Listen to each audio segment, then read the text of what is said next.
Assalamualaikum warahmatullahi wabarakatuh. Kembali lagi dengan saya, Marita Lailatul Fitri dengan NIM 24040102054. Pada kesempatan kali ini, saya akan menjelaskan terkait ujian akhir semester saya pada mata kuliah Sistem Multimedia dengan dosen Ibu Insinyur Heni Yulianti MMM.Com. Nah, pada kesempatan kali ini saya akan membahas terkait implementasi identitas kependudukan digital atau disingkat dengan IKD sebagai sistem autentikasi digital berbasis multimedia. Nah, saya akan jelaskan dulu terkait apa itu IKD. IKD adalah identitas kependudukan digital yang merupakan program nasional yang wajib dilaksanakan oleh pemerintah pusat dan daerah sebagai bagian dari transformasi digital pelayanan publik. Penerapan IKD ini dinilai relevan dalam mendukung terwujudnya pelayanan publik yang berkualitas dan berbasis smart government. IKD ini mulai diterapkan secara nasional di seluruh provinsi serta kabupaten atau kota di Indonesia sejak tahun 2022 dengan landasan hukum Peraturan Menteri Dalam Negeri Nomor 72 Tahun 2022. Program ini bertujuan untuk meningkatkan efisiensi pelayanan administrasi kependudukan melalui pemanfaatan identitas digital yang aman dan terintegrasi. Atau singkatnya IKD merupakan KTP digital. Jadi kalau yang kita tahu, yang kita punya selama ini adalah KTP fisiknya. Nah, IKD ini adalah KTP digitalnya. Jadi untuk warga yang sudah ber-KTPL itu disarankan menggunakan IKD. Jadi biar penggunaannya saat misalnya di bandara, di stasiun, saat ingin menunjukkan KTP itu lebih mudah lewat HP aja seperti ini. Seperti yang ada di gambar ini. Selanjutnya, konsep identitas kependudukan digital IKD sebagai sistem autentikasi digital. Identitas kependudukan digital atau IKD pada dasarnya dirancang sebagai bentuk identitas resmi pendudukan yang disimpan dan dikelola secara digital oleh pemerintah. Berbeda dengan dokumen fisik, IKD berfungsi tidak hanya sebagai penanda identitas, tetapi juga sebagai alat autentikasi dalam berbagai layanan digital. Artinya, IKD digunakan untuk memastikan bahwa seseorang yang mengakses layanan benar-benar merupakan pemilik identitasnya yang sah. Karena apa? Setiap verifikasi IKD itu harus ke Disdukcapil sesuai terdekat. Jadi harus ada rekam selfie dan lain sebagainya dan itu tidak bisa dilakukan secara online. Nah, sistem autentikasi digital ini bekerja dengan memanfaatkan data kependudukan yang tersimpan dalam basis data terpusat dan proses autentikasi ini dilakukan melalui pencocokan data digital baik berupa identitas personal, kredensial keamanan maupun data biometrik yang sebelumnya sudah ada di sistem informasi administrasi kependudukan digital yang ada di data Dirjen Kependudukan sendiri. Dengan mekanisme ini, resiko pemalsuan identitas dapat ditekan sekaligus meningkatkan kepercayaan terhadap layanan berbasis digital yang disediakan oleh pemerintah.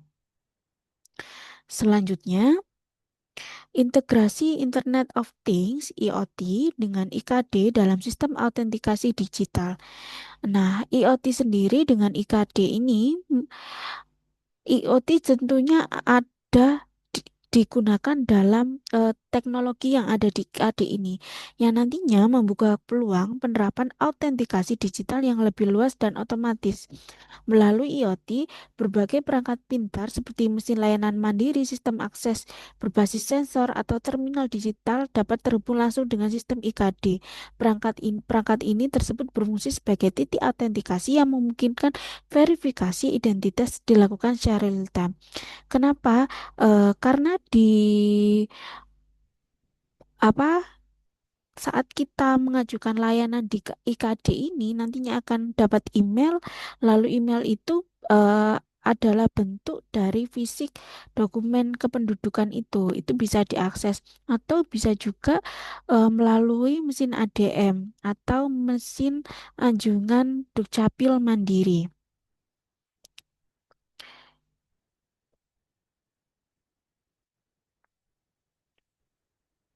Nah, pemanfaatan multimedia ini juga berkontribusi peningkatan kenyamanan pengguna. Jadi tampilan IKD yang jelas, informatif, membantu masyarakat memahami data identitas yang dimiliki serta proses autentikasi yang sedang berlangsung. Dengan demikian, teknologi multimedia tidak hanya berfungsi sebagai media tampilan, tetapi juga sebagai sarana pendukung keakuratan, verifikasi, dan efektivitas pelayanan digital. Nah, ini konsep keamanan yang berbasis IoT dan multimedia. Nah, autentikasi pengguna pada konsep IKD-nya sendiri itu berlapis untuk memastikan identitas pengguna sah. Karena itu tadi seperti yang saya jelaskan di awal, untuk verifikasi awal itu harus di Dukcapil terdekat. Nah, dan tidak bisa online. Jadi kalau seperti pembukaan m-banking itu kan tidak bisa online karena untuk verifikasi itu tadi. Nah, implementasi pada IoT, perangkat IoT hanya dapat diakses setelah verifikasi identitas digital. Nah, untuk multimedianya, verifikasi visual melalui pencocokan foto dan identitas. Untuk keamanan datanya, data kependudukan dilindungi dari akses yang tidak sah. Jadi, Dirjen Kependudukan sendiri itu punya firewall apabila ada serangan-serangan malware untuk masuk di sistem mereka agar itu tidak terhack dan lain sebagainya. Nah, data implementasi pada IoT ini dienkripsi sebelum dikirim ke server pusat. Implementasi pada multimedianya, data multimedianya disimpan dan ditransmisikan secara aman. Enkripsi informasi pada konsep IKD ini, informasi kependudukan diamankan dengan teknik deinskripsi. Pada IoT, komunikasi IoT menggunakan saluran terenkripsi. Pada multimedia, file multimedia dilindungi dari manipulasi. Nah, kontrol aksesnya untuk IKD-nya, hak akses dibatasi sesuai peran dan kewenangan. Jadi untuk petugas-petugas, untuk pengguna-pengguna, untuk admin-admin, dan banyak hak akses lainnya. Untuk IoT, hanya untuk merespons sistem resmi terverifikasi. Dan pada multimedianya, akses data multimedia dibatasi untuk pihak berwenang. Validasi identitas diverifikasi berdasarkan data nasional yang ada di Sistem Informasi Administrasi Kependudukan. Dan untuk IoT-nya mengirim data untuk validasi otomatis. Multimedianya citra wajah digunakan sebagai pendukung validasi pada saat verifikasi awal. Lalu, keamanan biometrik, data biometrik meningkatkan akurasi autentikasi. Yang selanjutnya, IoT mendukung autentikasi biometrik tanpa kontak. Karena kan di SIA atau data sistem informasi administrasi kependudukan tadi kan ada data biometriknya bagi pengguna yang sudah melakukan perekaman KTPL. Oleh sebab itu, IKD ini adalah bentuk di KTP digitalnya. Lalu implementasi multimedianya pengguna citra biometrik dilakukan secara aman. Lalu selanjutnya adalah dilakukan audit dan monitoring yang pada IKD itu aktivitas akses identitas dicatat dalam sistem. Lalu pada IoT-nya dibantu secara real time, pada multimedianya akses data multimedia terekam untuk evaluasi. Selanjutnya, integritas data. Data tidak dapat diubah tanpa izin resmi. Jadi tidak bisa diubah eh, tanpa pengajuan dari oleh pemilik data itu yang nantinya diverifikasi, karena di IKD itu ada layanan untuk memang ada layanan untuk para penggunanya. Selanjutnya dari sisi IoT-nya, IoT menggunakan mekanisme validasi data. Keaslian data multimedia dijaga dari manipulasi. Untuk privasi pengguna, perlindungan data sesuai prinsip privasi untuk IoT-nya membatasi pengumpulan data yang tidak relevan. Tampilan multimedia dibatasi agar tidak melanggar verifikasi privasi. Lalu selanjutnya keandalan sistem, sistem autentikasi berjalan stabil dan konsisten. Untuk selanjutnya IoT mendukung layanan otomatis tanpa gangguan. Untuk multimedianya membantu kejelasan informasi autentikasi. Nah, selanjutnya yang akan kita bahas pada selanjutnya ini adalah tantangan dan peluang apa yang ada di IKD. Untuk tantangannya pertama, keamanan dan perlindungan data. Meskipun Dirjen Kependudukan menilai bahwa sistem yang ada di IKD ini sudah aman, tapi tentunya ini resiko kebocoran itu tetap memang ada. Oleh sebab itu, mereka Dirjen Kependudukan Dukcapil ini mengklaim bahwa firewall harus bagus, maintenance harus bagus, dan lain sebagainya.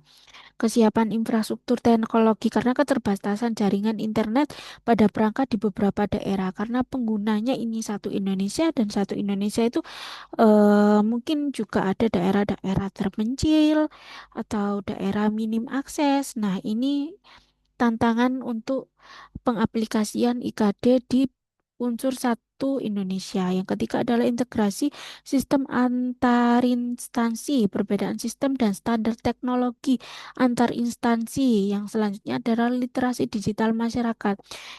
Tingkat pemahaman digital masyarakat yang masih rendah. Jadi saat saya menjadi petugas verifikator itu saya juga harus mengedukasi kepada masyarakat, karena masyarakat itu kadang kurang paham.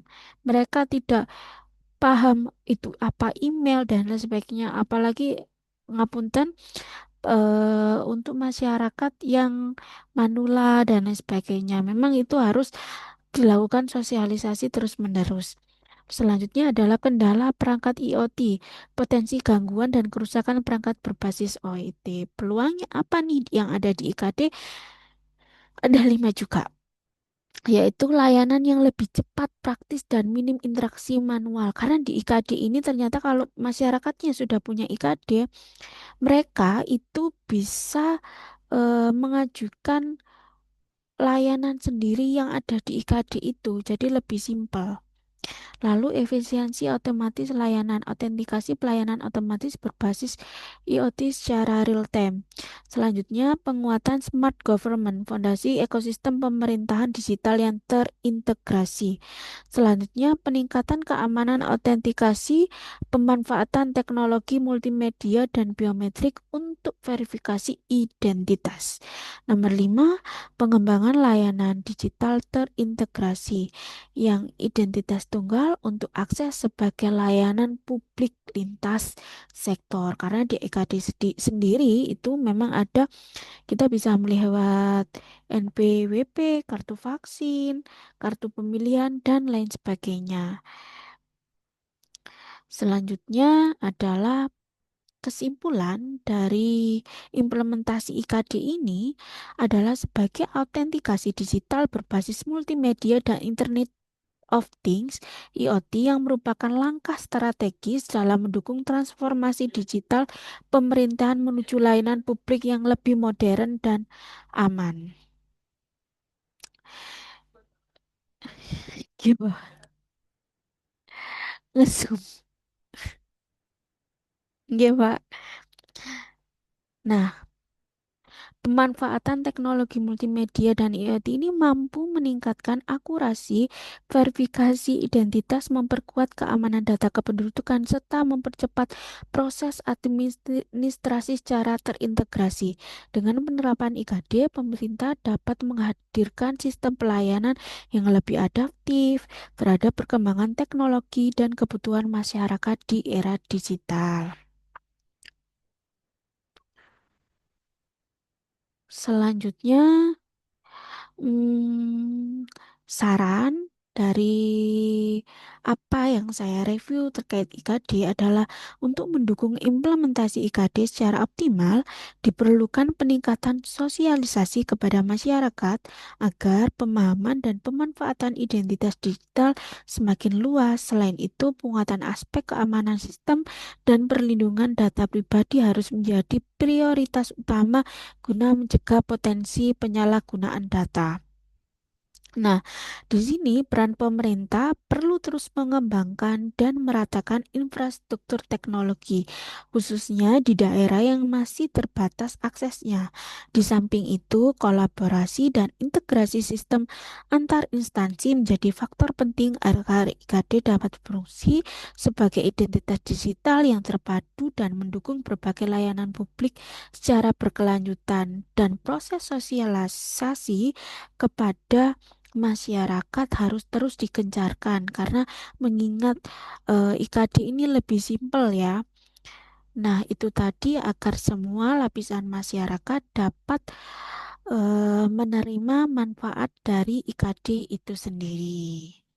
Itu tadi review saya atau tulisan saya terkait tugas UAS Sistem Multimedia yang berjudul Implementasi Identitas Kependudukan Digital IKD sebagai Sistem Autentikasi Digital Berbasis Multimedia dan IoT, Internet of Things. Saya Marita Lailatul Fitri. Mohon maaf apabila ada salah kata, mohon koreksi. Saya pamit undur diri. Terima kasih. Wassalamualaikum warahmatullahi wabarakatuh. Bye bye.